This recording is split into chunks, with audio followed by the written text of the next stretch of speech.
We're live. Here we are, guys. Thank you so much for joining us once again on Reflections on the Journey. This is where we talk about Mathamagical. Mathamagical. And this is Lynette Elinda. She is the author of Mathamagical. If you are new to this show, Lynette has created this audio journey, and I'm the producer. We created this together. Definitely. This audio journey. And this is the show where we break down each chapter and we answer your questions. This week, we are doing the Mathamagical game board. Yes. There was a lot of confusion about which chapter we're talking about. So the editor is going to have to explain this to you. Yes. So, this is chapter 6 of the book in the podcast, but technically it's more like chapter 4, but I made the homework as chapters as well. So that's why there's a bit of confusion. So there's actually really only 10 chapters of the book, isn't there? 10? I don't know. It's my book. I'm supposed to know that. I'm not sure. But it got broken down into podcasts, and that part of it I don't understand. And that part we all have to thank Graham for, because it's a really unique platform that works really, really well. So, okay. So I want to welcome everybody. And if in the chat, I got the chat open here. So if you want to say where you're from, we're going to welcome everyone in, because we got people from all over the world. So thank you so much for taking your time joining us here. I know I've seen some people from Arizona already. Who else we got here? We got Sharon. We got Irene from Spokane, Washington. We have Penny. Welcome, Penny. Thanks for joining us. Where's Penny from? Spokane, Washington. Oh. Yeah. So we have lots of people here. I've been there. Which is great. Southwest Florida from Israel. We got Heya from Israel, and we got Belinda from Southwest Florida. Hey, guys. How you doing? Okay. Wow. Wonderful. So today is chapter 6, the Mathamagical game board. And for those, it's not actually chapter 6, though. If you're taking just the book itself, if you include homework and meditations, it's chapter 6. If you don't include homework and meditations, it's chapter 4. That's right. Yeah, that's what we want to be clear. So for me, it's chapter 4, but for the editor, it's chapter 6. Yes. So, okay. So great. We're also giving away copies of the book. So if you haven't already entered your name, head on over to mathamagical.com and you can put in your name in the form. Can we do one now? And we can draw a name. We're going to give away a book right now. So Lynette's got the hat full of names. Smelly hat. Okay. Okay. It doesn't smell that bad. Okay, it's not that bad. Yeah. So who we got here? Janet Boyd. Janet Boyd, Sally will be sending you a free copy of Mathamagical. Congratulations, Janet. Wonderful. Great. Okay. Okay, so also, guys, if you aren't subscribed to Lynette's YouTube channel here, hit the subscribe button, and that way you'll be notified of new Reflections on the Journey episodes when they come out, and any other content that Lynette produces. And actually, I'm going to be coming out with another new show. Yes. Yes, and we're going to be called it Penthouse Perspective. Oh, that's what you're going to call it. Yes, okay, it's a good name. It was Graham's idea, yeah, I'm going to be calling it Penthouse Perspective.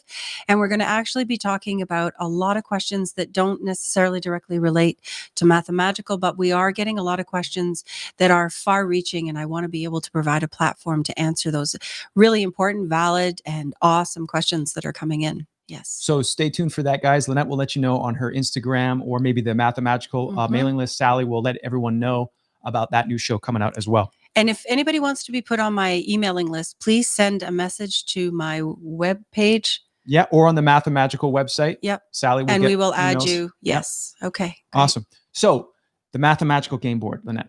Yes. The 3D and the 5D. We've had questions. Some people have had a little bit of trouble understanding the metaphor that we used in the book about the chessboards. Right. Can you give some clarity to people when they're talking about, when you're sharing about the Mathamagical game board? What is that? How do you explain that? Okay. So what I'm really trying to essentially describe is what happens for us in the physical reality, which we call the 3D level of the game board, and what's happening for us at the spirit level of this experience, which I call the 5D level of the game board. It's essential to understand that we're energy beings, and the Mathamagical connection is about that energy and the physical connecting. And when they do, we now, everything changes. The game changes. The experience we're having as a human changes. It's like the flow, right? When you're in like a flow of life and things are just going your way, that's the connection, right? We could call it flow. We could call it heightened intuitive sensitivities. We could call it intuition. You could call it clairvoyance, telepathy, to be empathic, to be a medium. It is essentially all of the gifts that we get as a result of the connection to the divine source. is it also like for like an athlete when they're in like the flow and they're on their Oh, game? That's it the same applies. thing though, right? It is. It is. Yeah. It applies to the same thing. There was a book. There was not a book. There was a movie, and I remember seeing pieces of it years ago. It was with Will Smith. You might remember it. It was about a golfer. Oh, The Legend of Bagger Vance It might have been with Matt Damon. okay. Sure. And Will I remember just thinking they're talking about the intuitive connection. Will Smith was like the caddy, right? Like he was helping him. Okay. I'm not a big TV person. That's one of my favorite movies. I love that movie. Okay, so but you remember the part where he instructs the golfer to get in the zone. Yes. Okay, so we could call it being in the zone. We could call it riding the wave. Okay, I like to call it riding the wave. Yeah. And for me, riding the wave means everything happens with a simplicity. Everything happens wherever it can. Everything is easier. Everything is faster. Everything is clear. You get insight. You get awareness. And this is actually where Mathamagical came from. The channeling of Mathamagical was done through that math and magic connection. And how would you describe it for yourself? How's it happened for you? Well, that's what I was going to share, was that originally when I was introduced to this concept of the Mathamagical connection, I was like, oh, I know what this is. But I didn't know that there was a way to understand how to have a more consistent connection to it. That's what we're after. I would just stumble into it and I'd be like, oh man, my life's going really good and things are going my way. And then, before I knew it, something would happen and I'd be off track. And no matter what I did, I'd be banging my head against the wall. I'd be like, I can't get back in the flow. How many times do we get to that place and we're like, well, I felt so great and then I crashed, and why couldn't I stay there? And this is the name of the game. And this is what the Great Awakening is about. It's about making that connection and keeping that connection. So someone like myself who has heightened intuitive sensitivities has developed essentially, which is available to all of us, there are no exceptions, has developed this connection to the point where I can call on it consistently. I can call on it reliably. I know how to plug in. I know when I'm plugged in and I'm riding the wave and when I'm not. And I think that you have too. I see you working all the time and you've absolutely got the connection. Yeah. And there's definitely times where I can still get stressed out. I can still get myself caught up in stuff. Yeah. And then I'll remember like, hey, take some time, relax, go through a meditation, connect, get outside. That's another thing for me. Just get outside. Nature is a really, really wonderful way to ground. And connect back to that. And it's free. Yeah. And that's what in the homework of the game board chapter, Lynette has a meditation, and it's all about getting into that stillness and having that space to connect. One of the things I think that happens for us, I know this happens for most of us, is that we get so distracted by what's happening in the math part of the game, that we aren't able to tune into the magical part of the game. And I like to say ego communicates in sledgehammer, which is essentially that logical mind that rules with space and time and fear and the world of duality, good, bad, right, wrong, in, out, hot, cold, night, day. That's the logical math part of the mind. And if we rule only with that, we're going to suffer. We need to make the connection with the heart. And when we do, those merging, that integration changes the game forever. And it applies to everything. This will apply to business. This will apply to how you parent, how you live, how you operate, how you eat. And meditation is such an essential part of it, because the meditation teaches us how to quiet the sledgehammer and listen to spirit, which I say communicates in feather. I like to dodge the sledgehammer. I'm learning. And we never fully arrive. I think we have a few questions here that kind of talk about this. Yeah. We never fully arrive. Okay. We need to remember that while we're here having this physical experience, perfection doesn't exist, and we never arrive. The journey continues. So adjust our expectations. Remember, no jobs, no judgments, opinions, or expectations. Those are what create suffering. So recognize that the name of the game is to make that connection and to learn how to connect faster and longer. And it just simply becomes like any process. First time I rode a bike, I crashed into a blue Volkswagen. And the next time I rode a bike, I got a little bit better. And within a few weeks, I was riding my bike in a way that would have made my mother freak out, because there was no hands on the handlebars and I wasn't hitting any blue Volkswagens. So I got a little bit better. One of the other comparisons that I wanted to draw for people is that, you're talking about the math, all math and no magic. And that's like somebody who plays all the right notes in a song, but they don't have the spirit behind it. The mechanical. And says, they got all the right notes, but there's just something missing. There's no heart. Yeah. And a lot of people will say, like, it's the space between the notes that really brings the music alive. The truth is, we actually come from, we dwell from stillness. Mm. And this is why meditation is so important. And this is what secures that mathematical connection, because we have been programmed to get distracted, to look left, to look right, to look up, to look down, but not to look in. And it can be really hard when there's so many juicy, enticing distractions outside of us to say, oh, you mean you want me to stop doing that really fun thing that's got me pumping with adrenaline to sit down and essentially do nothing? It was like, well, yeah, I do. But you're not doing nothing. That's the important piece. You're definitely not doing nothing. Yeah. I feel if I was to be able to give a gift to the world, then it would be the gift of meditation, which connects the mind and the heart. And once this happens, everything begins to change. So the game board chapter is designed to help us understand that we're essentially playing on two levels. We've got the physical and we've got the spiritual, and we want to merge the two. That's the name of the game. And a big part of the challenge that we face is that the logical mind is going to tell us stories that actually don't even exist in spirit. Okay, so let's take, for example, a resentment. Somebody can take a resentment or take offense. Did you know that I cannot actually offend you? Yes, I did know that, but that was a hard one to learn Mm-hmm. because we're not programmed that way. No, we're programmed to believe that, for example, we take a resentment. Nobody ever gives you a resentment. You have to take a resentment, or you have to Take choose. offense. You have to choose to take offense or Yeah. be offended. In fact, I had someone say to me recently, it was actually on New Year's, and somebody said to me, "You've offended me." And I tried very gently to explain to this person that they had to take offense, that not only did I not intend to offend them, I did not set out to try to be unkind or cruel or rude in any way, but it was that person's lens, the way that they're reviewing their world, that caused them to believe that I was offending them. And in fact, you can only offend the ego. You can only offend the math level of the game board.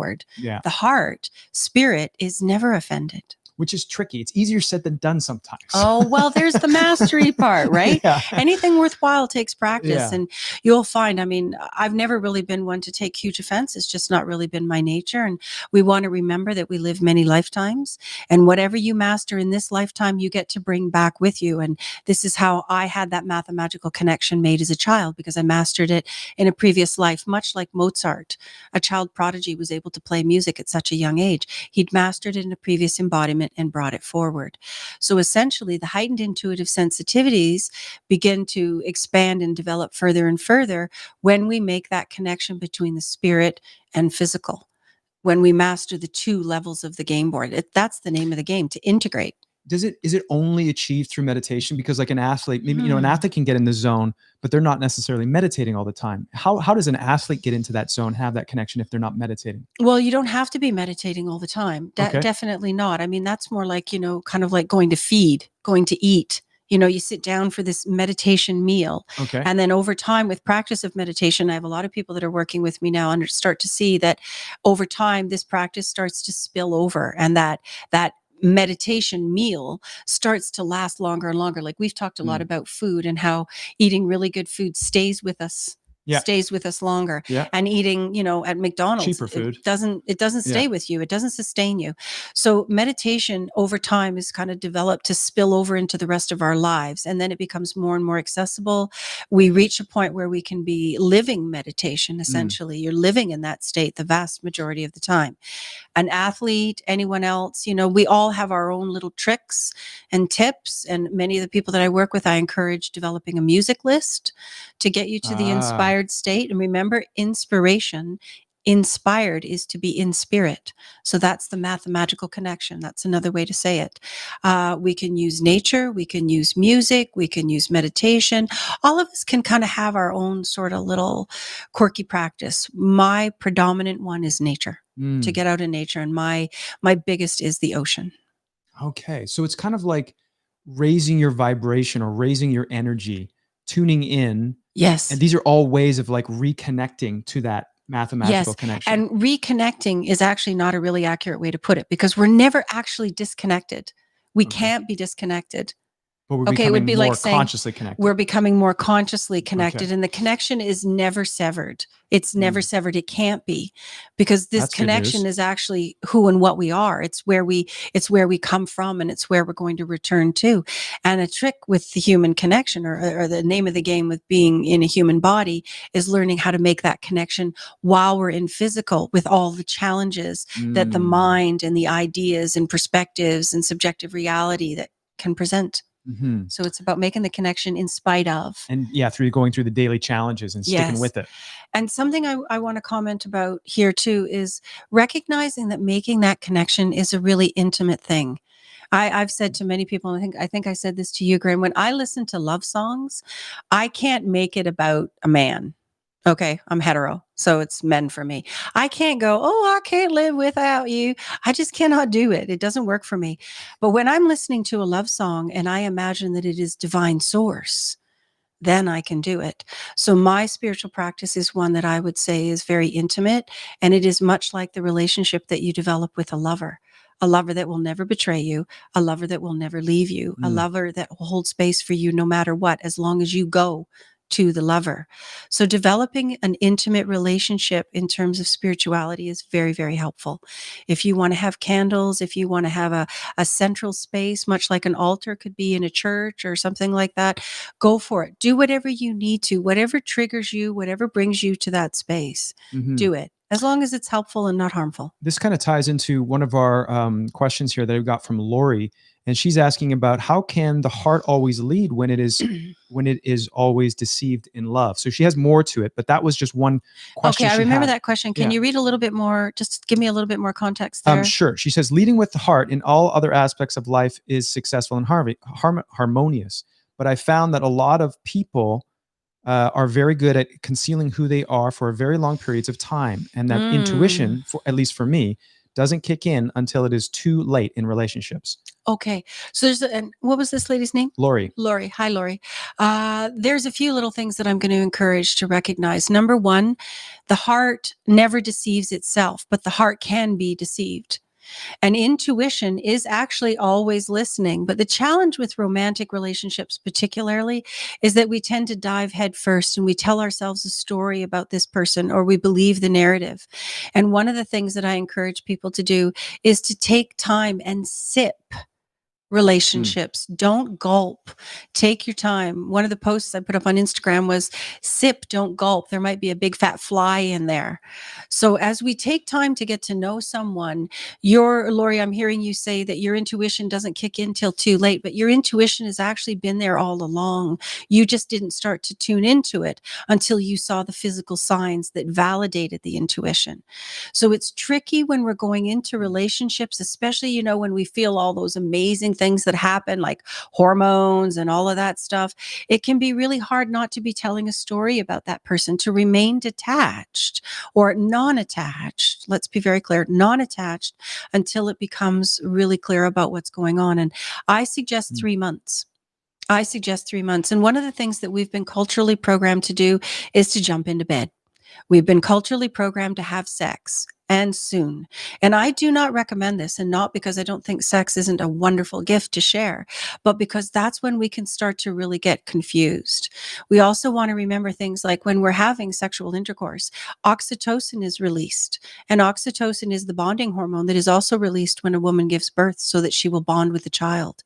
And what this can do is it can make us a little bit blind to the truth about that person. So I recommend taking sips for 3 months. I worked with someone recently, and she dated a fella, remained non-physical, allowed the rest of the relationship to develop, and she'd reached, I kid you not, 11 weeks. She'd reached 11 weeks and she was like, wow, this is great. We've got great communication. All of the indicators that we need are there to tell us that this could be a good relationship. She opens up, and that's when he revealed his true colors. He had been willing to wait. And then in the 11th week, all of a sudden he turned on her. And he said, you've been holding out on me, called her a few names, and she went, whoo, dodged a bullet in the 11th week.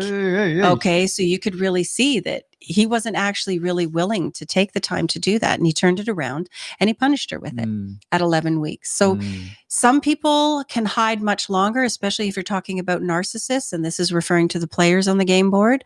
Narcissists can hide longer, but not typically more than 6 months. The challenge is most of us don't wait more than a day or two or a week at the most before we jump into the sack and we start to confuse ourselves about what's really going on. So I just want to recap. The heart always leads us to the truth. It's about whether we're listening to the heart through the heart or we're listening to the heart through the head.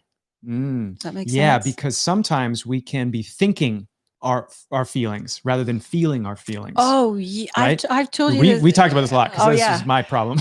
Yeah. Well, and it's not uncommon for men, especially because men have predominantly been programmed to go through the logical mind. And I've worked with many men over the years, and I've said to several of them, and I can think of one in particular. He was an electrical engineer, brilliant man. And I said to him, "Tell me what you feel." And he said, "Well, I think I feel angry." I said, "No, how do you feel?" "I think I feel angry." "No, how do you feel?" "I think I feel Oh, right. And then he got it. He was telling me what he thought as opposed to how he really felt. So ask yourself, pay attention. And when you're starting that relationship, when you're getting to know that person in that first 3 months or whatever, taking that time to meditate, to tune in, that will enhance your intuition. That will enhance that sort of absolutely. And it'll tune you into whether or not there's a real connection between you and this person. And again, this takes us, this is a great question, Lori, because it actually opens up a lot of rabbit holes here. We want to learn how to start to look at relationships differently. If we look at mainstream society, the narrative that we're told about relationships, about intimacy, about sexuality, about the masculine and feminine balance, and it doesn't have anything to do with genitalia, most of us are really confused. And you can see this by the state of relationships that we're in. I have to be honest, I'm as discerning about getting into a friendship as I am about a romantic relationship. In fact, probably more, because I kind of expect the friend to stick around. It takes me time. You know that. You've watched me. I'm very discerning. I think that's something I learned from working with Lynette is not just giving people time, just like not jumping so quickly. I'm someone who wants to have fun and just expects that everyone else is wanting the same thing, and I just want to trust everybody and let's go. Let's have fun. Wouldn't it be lovely? Why? Yeah. But I've realized that it's like, hey, everybody's on their own journey, and they may not have the same value system, the same desires that I have for that relationship. Well, and if we're dealing with narcissists, or if we're dealing with, some of the other stuff that can be going on, people may mean the best, but they put a foot forward that isn't actually who they are. So give them time. Yeah. One of the things I like to do is I like to give people a lot of rope. And I just sit back and I watch to see what they do with it. Stay in that objective state and see how they show up. Take time, tune in. Your heart will always guide you. So one of the other topics in this chapter is that the masculine and feminine balance, and how you had said that the heart is the master, not the mind.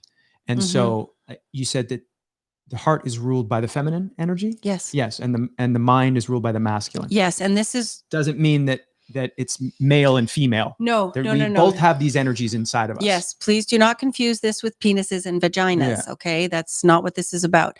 It's about feminine and masculine energy, and everything in our experience, everything in creation has a masculine and feminine aspect to it. And we need to start to understand this more clearly. Men have essentially been taught that they aren't allowed to feel their feelings, okay? And I'm not saying this is always true. There's no absolutes, but it is a predominant rule in society. Men are not taught to feel their feelings. They're told that they're weak if they feel their feelings, et cetera, et cetera. Now, our feelings are the guidance system. This is what connects us to the heart, which is our next chapter. So this is really important. And women have been taught, okay, well, we'll let you feel your feelings because you can't sever the connection the same way in women because we procreate. But women are taught to discredit their feelings, not to listen to them. So they've actually given each gender a different social narrative that isn't absolute again, okay, but is overall a narrative that doesn't allow us to make that connection. And we need to start to understand that whether you are in a male physical body with a penis and in a female physical body body with a vagina. It doesn't matter. You still have masculine and feminine aspects. If your life is in chaos, if you're not experiencing peace, flow, then it's a pretty good indicator that you're ruling with the logical mind alone or too much. You're out of balance. If you have poor boundaries, if you're extremely emotional, if you struggle to hold stability, then you may find that you're ruling with the heart too much without the masculine. So I like to describe it like this. The masculine is like the castle wall, the drawbridge, and the moat. It acts sort of as the boundary, the protection to the feminine. And you can see this sort of like the way a father would protect the children. Okay. And then the feminine, or the mother, is the hearth and the heart of the castle. Now, the hearth and the heart of the castle cannot exist without the walls, the drawbridge, and the moat. And conversely, the walls, the drawbridge, and the moat have no reason to exist without the heart. Mm-hmm. So the name of the game, the mathemagical connection, is achieved when, as an individual, male or female, we learn to have healthy drawbridge, castle walls, and moats, boundaries, so that we can live and preserve that connection in the heart. Mm-hmm. One of the other things that I found really interesting about living from the heart is there is an institute in the United States called the Heart Math Institute. And they did some research that I found was fascinating. They would show people photographs on a computer screen, and they hooked them up to these sensors, and they would measure their heart rate, and specifically their heart rate variability. So it's the time between the heartbeats. And what they found was they would show them two different types of images, ones that were shocking, maybe something graphic that was, would upset them, or something neutral, like a flower or something. And what they found was that people's hearts were able to know what photo was going to happen, was going to show up on that screen Absolutely. before it happened. And so the heart could and why is predict this? the future. This is because the heart is spirit. It exists outside of space and time. And this is how I'm able to see things in advance.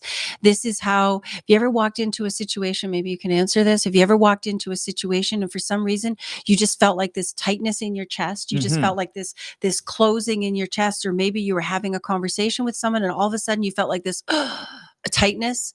Well, that's actually the heart center closing. And it is because intuitively, energetically, your heart has perceived a threat and it's closing to tell you that this is not a safe environment to be in.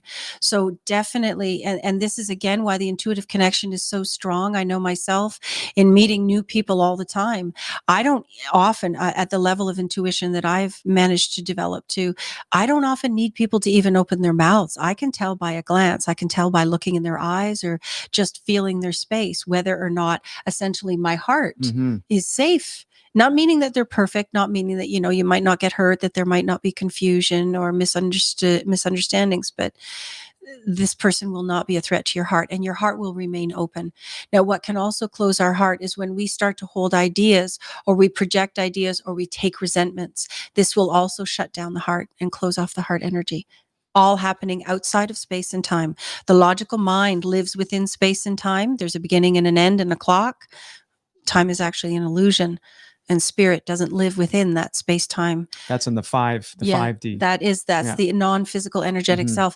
Over the years, I've done so many thousands of sessions, and I've had people say, well, I need to ask you a question. And I'll automatically get an answer, and I'll go, well, the answer's no. And they'll go, well, I haven't asked the question. It's like, well, energetically you did. And that was where I was perceiving the question from, and spirit gave me the answer before you asked it, because we can actually feel all of that. We got an interesting question from Kat here on the chat. She says, what are your views on trust that has been broken? Can it be rebuilt? Whoa, that's a really big one. And actually, this is one that I'm going to be talking about a lot more on my next show, Penthouse Perspective, in terms of building trust. When trust is broken, it's going to depend on a number of factors. The level of trust. For example, let me see, we could take something really simple like I trusted Graham to take the garbage out, and he didn't take out the garbage. Well, no big deal. Okay. It's nothing. Do you want to make something out of it? To me, it's like, no big deal. Well, he empties the dishwasher. I'll forgive him. Okay. It's not an issue. The kind of trust that I'd like to address is the kind of trust that breaks the heart. the kind of Mhm. trust that breaks a sacred bond. And for me, the kind of trust that breaks a sacred bond is the kind that we can find very, very difficult to recover from. And it will require that both parties, both the person who broke the trust, betrayed the trust, and the person who was betrayed, it will require both parties be willing to step up and make change. Now, when it comes to rebuilding trust, part of the process that I work on people with is understanding that the person who did the betrayal is going to have to be patient while the other person is rebuilding trust. Mm. And it needs to happen in that person's time. So, say, for example, I was working with a couple, one of the spouses was cheating. And the other spouse said that a condition to rebuilding trust means I need to be able to look at your phone anytime I want. You have to be willing to hand it to me, because this is where the cheating essentially was predominantly going on. And the person who was willing to rebuild the trust said, okay, I'm willing to do that because I really do want that trust back. I really do regret that I betrayed the bond. So in order to do that, I'm willing to show up and show you my phone anytime you want. And if I really do want to rebuild the trust and I have nothing to hide, then I'm not going to have a problem with that. Okay. On the other hand, the person who's rebuilding the trust, the one who's betrayed, it doesn't mean that you have a weapon now. It doesn't mean you Yes. can hold it out on them. It Yes. doesn't mean that, you get to carry this resentment forever. You have to really, truly be willing to work through it. And I have to say myself, there's been very few occasions when I've had someone else that was able to rebuild the trust with me. But when I have been able to, or when I've been able to build trust, I know for myself, it is a precious, precious gift. And I have a lot of people in my life who trust me. And I protect that bond with everything that I have, because to me, that is one of the greatest gifts. When somebody says, Lynette, I trust you. I trust you with the matters of my heart. I trust you with the matters of my life. And for me, that is very humbling. So also take a look at where you might yourself be breaking trust, and building those relationships, taking sips and not gulps to start with, can show us whether the other party and ourselves actually have the ability to not only build trust, but rebuild it if we need to. So that's, again, it's another really big rabbit hole, Yep. something I'm going to really be happy to go into in greater depth in the future. Okay. I hope that answers the question. I think it's time for another giveaway. Another smelly baseball cap. It's a good thing that the book you get doesn't smell like the baseball cap. It doesn't smell that bad. Okay, guys. No, it's a better story if I tell you it smells Who do we really, got? really bad. Genevieve. Oh, Canzonieri. Am I saying that correctly? I don't know. Yeah. Canzonieri. Yeah, I would say Genevieve Canzonieri. What a great name. Yeah. So Genevieve, we will get Sally to send you a free copy of Mathamagical. Congratulations. Okay. And let's jump over to, we have a question about everything comes in pairs. So in this chapter on the game board, you say everything comes in pairs. On the 3D level. On the 3D level. And Anaretha says, if you say everything comes in pairs and your partner is out there, if your partner passed away or you are divorced, is there a second partner out there for everyone? Oh, yeah. There's going to be a partner available for you at whatever level of development that you're at. Now, I don't want to go too deep into this because there's a number of different kinds of relationships that we can have, soulmates, twin flames, etc. Essentially, what we want to understand is that even though a partner may pass over or we may divorce, it doesn't mean that that was your only chance. We've got to really be careful not to apply romance and sentimentality to love. Love is to be unconditionally present, to be unconditionally accepting. It's not about ownership. It's not about there being only one, that we screwed it up or we missed the boat. We want to recognize that as individuals, we're constantly evolving and changing. I myself, I've been married twice, and I have to look at my first relationship, the age I was at, the mindset that I was at, and that was the perfect partner for me then. And I was head over heels in love, and I couldn't have wanted to be anywhere else. And I don't regret it. However, I outgrew that partner. And then many years later, I went on to another partner who I also outgrew. And I can't say now that that's it. I'm out of chances. Not only did I get one, I got two. I would have to say that the partner that's now appropriate for this level that I'm at would be the next partner that I would see. So everything is sort of constantly evolving in pairs. And you can evolve in pairs with your partner too. Like it doesn't mean that you have to, you can stay with one partner for sure. It's just, I also want to address that as an expectation that society gives us. It says, you should stay married till death do us part, all of these things. I personally think that it's wonderful if you have a partner and you're able to stay happily and healthily together And growing together. and growing Yeah. together. But if you're not able to stay happy and healthy and grow together, then I would definitely say it is time to let go and move on to the next relationship. That our divine source does not expect nor require us to be monogamous for a lifetime with one single partner. I know myself, looking back over several relationships and the years that I've been in relationships, the same partner for me would not have been right. I would not be who I am today.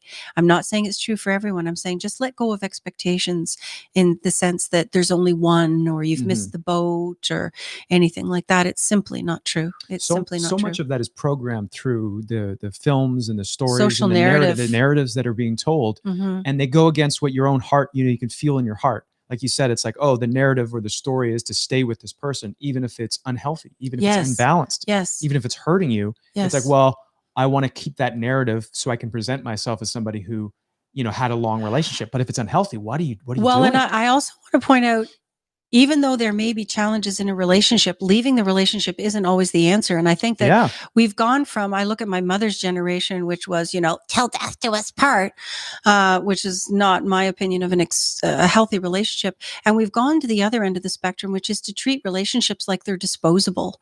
And this is not a wise approach either. Again, we don't want to be on either end of the extreme spectrum. We want to be in balance. Sometimes our relationships are going to be healthier than others.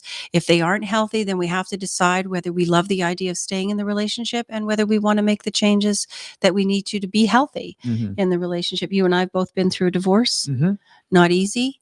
Definitely not easy. I certainly do not look back and regret the choices I made to go into the marriages or to leave the marriages. I'm very, very grateful for everything I learned. And I think we need to let go of the expectation that says romantic relationships in particular are going to complete us or fix us. Okay. So before we do That's enter, a big one. Oh yeah, there's a whole mind jab. Because all the mind a rabbit romantic hole. movies that you see, all the romantic movies, it's all about finding that partner. Oh, and we know And then them it at all first works out. sight, and it's how they look. It's lust confused with love. It's expectations. Yeah. It's hormones and maybe alcohol or God knows whatever else involved. So we're not looking at it clearly.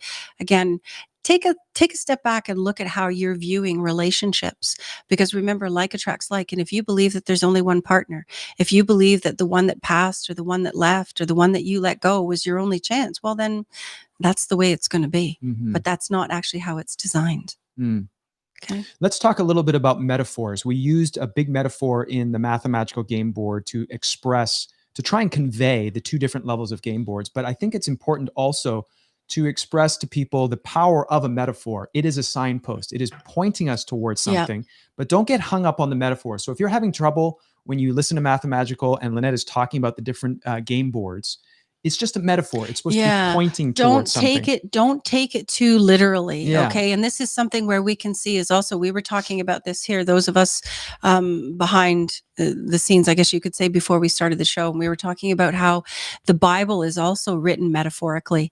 And if we take it too literally, we can confuse the message. Okay. And I use a lot of metaphors and analogies to simplify very complex what would you call it? Lessons. Yeah. And to try to break them down into simpler terms for us to understand. So don't get too hung up. Let's be flexible. Okay. Yeah. Language is such a powerful tool, but it is one that is fraught with frailties and perception. And I think tomato. Yeah, I think it's important. I've always loved metaphors because they are like codes to try and talk about something that's really hard to talk about. You can't really wrap your head around the idea of God. Like it doesn't exist in the mind, but we use words to try and talk about it because that's the best we can do. Yes. So same with metaphors, is they're trying to point towards something. So when I learn from different religions or from what Lynette's teaching, I always try and tune in and go, okay, how does this feel? Back to the mathematical connection. Because that way, does this feel good? Does this feel right? Or like I used to use it when I was a little girl, good jiggy jiggy and bad jiggy jiggy. Good jiggy jiggy made me feel stable. It made my heart feel good. It made me feel safe. Bad jiggy jiggy was an indication that I didn't want to go forward. So don't get too hung up on the metaphors. I agree. Yeah. Try to be And tune in. open. Send us a question. We Yeah. can ask the question another way, and just tune in and ask essentially for the understanding to be the spirit of the message. And this is a very helpful tool. What is the spirit of the message? And with Mathamagical, the spirit of the message is always about the heart. There's no exception. So we got a question here from Mary, and this is not necessarily pertaining to this chapter, and Lynette will address more of these types of questions on her show, Penthouse Perspective. But Mary wants to know about dealing with regrets in life. She said that they pop into your thoughts from time to time with varying emotions attached. So it sounds like Mary's having some trouble, and that's kind of takes over. I can understand that. I don't think that there's a human that doesn't experience regret at some point or another, but I think that regret really comes down to a judgment. Regret comes down to the idea that says we should have got it right. It should have been different. It also comes with the word should, and I don't recommend shoulding on anyone. Don't should on yourself, and don't should on anybody else. Regrets will say that it shouldn't have gone the way that it did, but actually it went the way exactly as it was meant to. How do you know? Because that's how it happened. It's very helpful to let regrets go, to recognize that we never arrive in this experience, that you can't screw it up, that we're actually here to learn. And regrets would potentially be turned into something that says that may not have gone the way that I liked it to. And I have a choice. I can regret it or I can learn from it. I would have to say there's definitely things in my life I would do differently, especially raising my children. They didn't come with a manual and I didn't get one. I did take parenting courses, but it's still a little bit of a Russian roulette wheel. There is many things that I would do differently, but I'm not going to lower my frequency, shame and blame and guilt trip myself, because I know that I did the very best that I could with what I had at the time. Okay. And what we will often do with regrets is we will look back in hindsight. And hindsight's 20/20 vision. If you knew then what you know now, well, of course, it's going to be completely different. So loving self-care can be really, really helpful, and start to take a look at the regrets and ask, perhaps, is it something that I regret because I haven't finished working through it? Is there maybe something here that I need to make, right? Do I need to take responsibility? Is there something I'd like to change? And that starts to make it possible to let go of the regret. Okay, because for me, there are no regrets. There's lessons learned and things that I may do differently, but I don't want to regret it, because if it hadn't happened that way, I wouldn't have learned what I learned. There's also a topic that I think kind of ties into this. You talk about free will and being on autopilot. And I know for myself, a lot of my times that I look back at my life and I go, I would have done things differently, is because I was operating from this sort of like unconscious autopilot where I wasn't taking ownership of my life, and I wasn't tuning in, and I was letting myself kind of go along with what everybody else was telling me was the thing to do. And again, you're operating from, and this is something that we talk about a little bit later in the book. Maybe you can tell me where, because you know it by heart. We talk about being internally powered or externally driven. Okay. And this all ties in, and you'll find that all the work that I do all ties in back on itself. And that's what the truth does. You'll notice that when you're telling the truth, it'll loop back to the truth. Whereas if we're telling a lie, it'll come to a dead end or it'll stop. The truth will always come with a solution. So a lot of the regrets and things will come when we make decisions that are based on being externally driven. We're driven by an external force, people pleasing, whatever the case may be. Can you think of some of them that have come up for you? People pleasing, not wanting to offend people, wanting to be liked by people. Okay, so let's take that. People pleasing means you take care of somebody else's needs before you take care of your own. Not wanting to offend someone, again, is actually a really arrogant perspective, because we can't offend anybody without them choosing to be offended. So I do not walk around in my day-to-day life trying to offend people, but I also can't prevent it if somebody chooses to be offended. Yeah. And that doesn't mean that you're not caring or compassionate towards people. No, not at all. Because a lot of people think that. It's like, oh, you need to care about what other people think. Otherwise, you're not compassionate. But this isn't healthy, because this actually ties back into people pleasing. And it means they're asking us to take care of their feelings. And I can't take care of somebody else's feelings. I can only take care of mine and respect somebody else's feelings. Is that? Yes, absolutely. Right. So this is where some of the regrets. Yes. And can you talk about when you are not taking ownership of your life, you will fall to autopilot, which is the lowest common denominator? Right. What does that mean? Okay, so if we are not consciously steering our lives, if we are not consciously making decisions and being present in the moment and doing our best to do our best, if we decide to sort of go to sleep, it's like driving the Tesla on autopilot. You say somebody got pulled over for actually sleeping at the wheel while the Tesla was driving. Some of those videos are fake. Okay, just putting that out there. It's a metaphor. It's a metaphor. Okay, so essentially, we don't want to have the car on autopilot. We really don't. Well, For small periods, Teslas. This is not a good metaphor. Teslas are pretty good. I'm a big fan of Tesla. Total okay? Tesla. That's why I picked it. Well, it didn't trigger him much, did it? Right? Okay, so the Tesla can go on autopilot, but it's not designed to stay there. Yeah, exactly. Okay. Well, they're trying to get it to. I found it really hard to put it on autopilot because my urge was to take back control. So there's a little bit. There's more there to explain. So when we are looking at doing something on autopilot, what we're talking about is the unconscious autopilot that can get us into trouble and crash the Tesla. Okay? Because it's not designed to do the driving by itself all the time. Yet. Okay. There's another story. The thing that I'm talking about here, what we're trying to talk about here is being unconscious and not making decisions from a place of personal responsibility. Yes. Most of us blame other people for our stories. Most of us are a victim or we're needy, and we see somebody else as responsible for the circumstances of our lives, and nothing could be farther from the truth. So if we're on autopilot, you're definitely going to see yourself as a victim. You're going to be blaming other people. It wasn't my fault. They did it. It's never going to work. We have to take responsibility. And when we do, everything starts to change. And it's more work initially. Initially, but it pays off in spades. Right. And then what becomes autopilot is to live in that healthy way, that healthy, balanced way.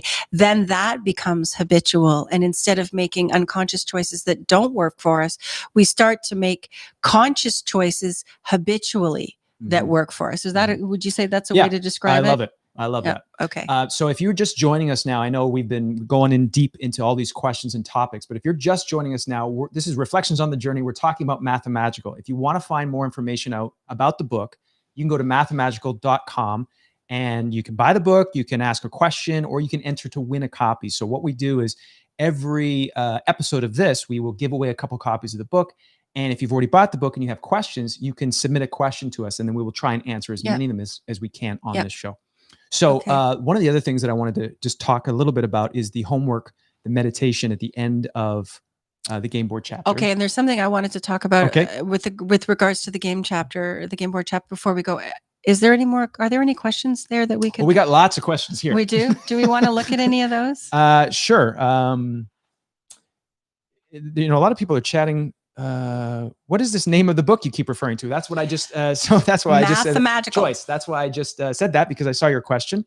And then Joyce says, thank you for the book title, y'all. Thank you, Joyce. Graham, the painting behind you, is there a story? Well, should we tell the story? We are actually right now in Vancouver. Yeah. We don't live here. Nope. I have lived here. We took over the house. I was born here. We took over the house, but we have to be honest. We didn't break in randomly. We were given permission, and we're actually in Graham's agent's house. Yes. The woman who actually is the reason that we met. So, hi, Kaylee. Hi, Nick. Yeah. Okay. So this is their painting. We just loved it. Look. So the heart. That's all about the heart. So there's the heart. That's the story behind the painting. Cool painting, though. Very cool painting. So we have some other questions here, but I did want to just touch on the meditation. Okay, and I wanted to come back to an aspect of the game board. Okay. We talk about the physical and the non-physical, and one of the things that can be very, very helpful in understanding which perspective you're coming from, whether you're coming from the heart and spirit or you're coming from the logical mind and physical, is understanding that the physical reality, 3D, comes in pairs. Good, bad, right, wrong, in, out, hot, cold, night, day. And as a result, it creates polarization. So if we are in polarization, if we're polarized, it's going to mean essentially that we're knocking horns like this. This does not happen from the mathematical connected state. So if you're polarized, there's going to be resistance. You're going to be struggling. You're going to be pushing against things. How would you describe it? Like banging your head against the wall. Oh, expecting a different result. That's insanity.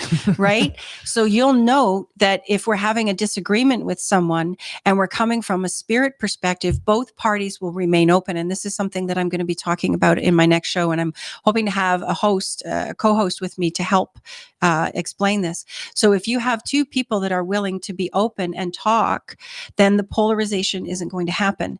But if one person or the other person are unwilling, then the polarization happens. And this is an immediate sign that you are coming from the math 3D physical level of the game board alone. And that is a real game changer when we start to see that. So I notice that as soon as I'm triggered, as soon as I'm resistant, as soon as I'm banging my head on that brick wall, it's an immediate sign. It's what I call a cause to pause. Stop. Take a step back. Look at it. What's really going on here? Okay. I'm polarized. It's an immediate sign that you're out of alignment. Okay. Does that help? Yeah. Irene, and we have another question about meditation from Pauline. Irene and Pauline are both asking questions about meditation. And Irene has asked, my question is, how many times a day is it okay to meditate? And Pauline is asking about using different props or crystals. Okay. I'd like to address Irene's first. And I do believe, Irene, that you're a frontline worker, that you're a nurse. Okay, well, I'm going to pretty much put that akin to being a single mom. And the answer to the question is there, a certain amount of time that you should meditate, or how many times? No. Do it as often as you need to. It can just get really challenging to take that kind of time out. So I would practice over the years, I've practiced what I would call reverse timeout, which was really a mini meditation. And if I couldn't settle the kids down, then I went into the bathroom and I locked the door and I gave myself that few minutes that I needed.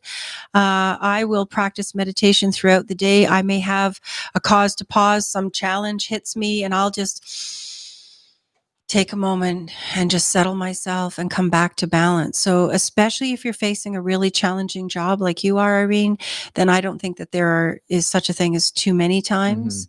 Okay. What we don't want to do is stop doing something that's lovely and wonderful and feels really great to go meditate. Okay.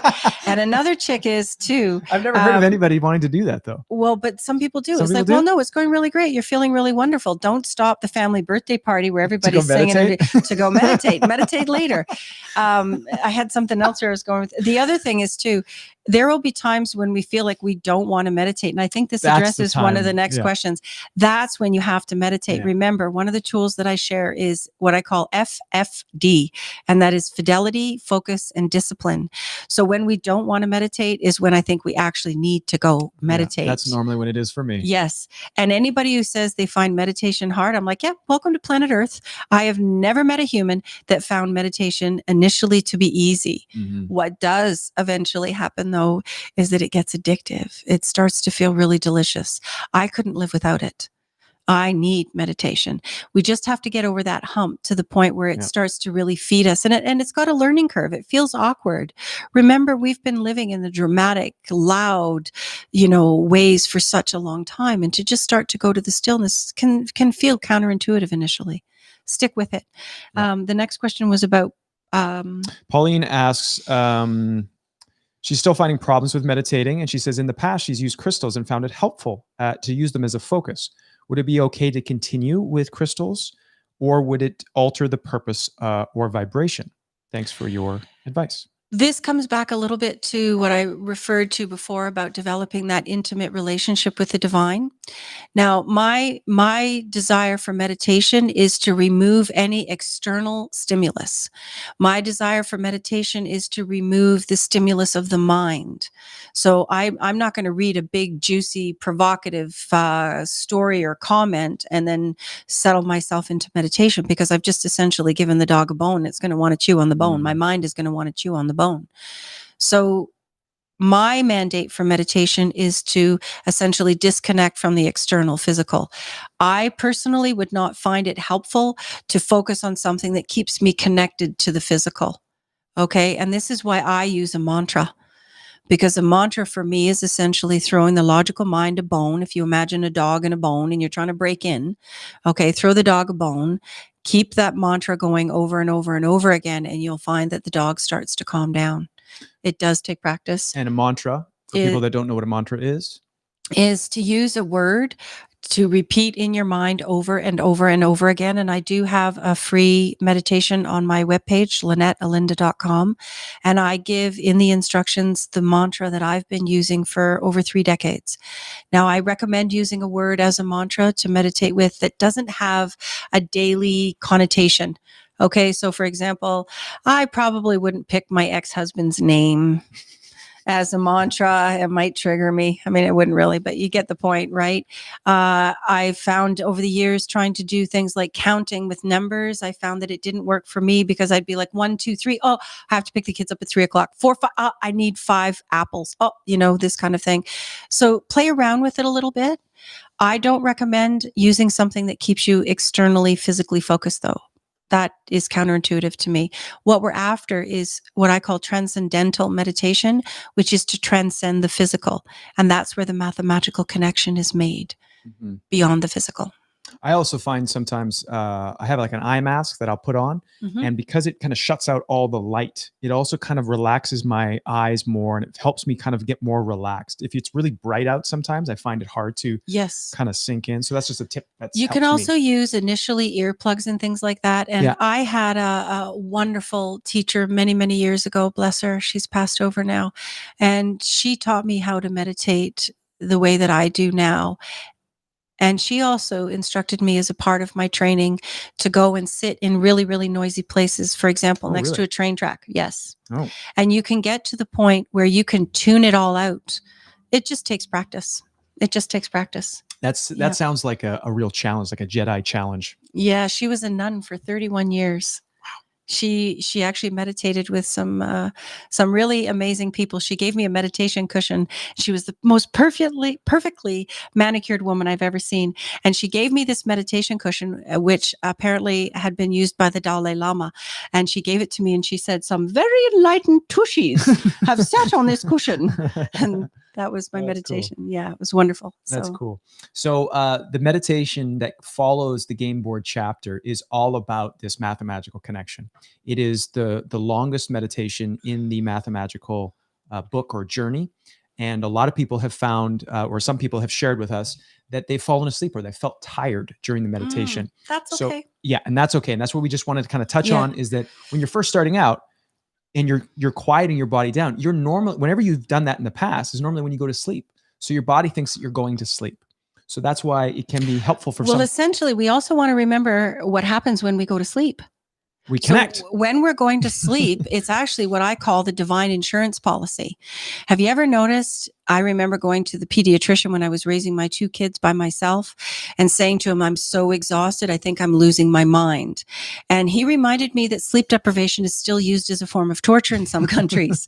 Okay. So sleep deprivation actually causes us to start to lose our marbles, so to speak, because when we do go to sleep, it is the divine insurance policy that we connect in the same way that we would consciously connect in meditation.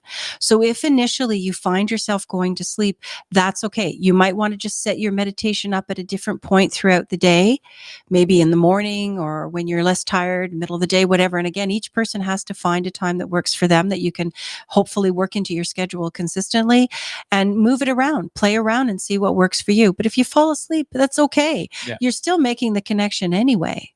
Okay. And over time, you'll be able to ride that line where you kind of almost feel like you're asleep, but you're not asleep. Yeah. And that's magical because it's the alpha brainwave state. You can dip into different brainwave states and have access to things and feel really, really calm and really good. And that's one of the questions that Grace asked and you just answered.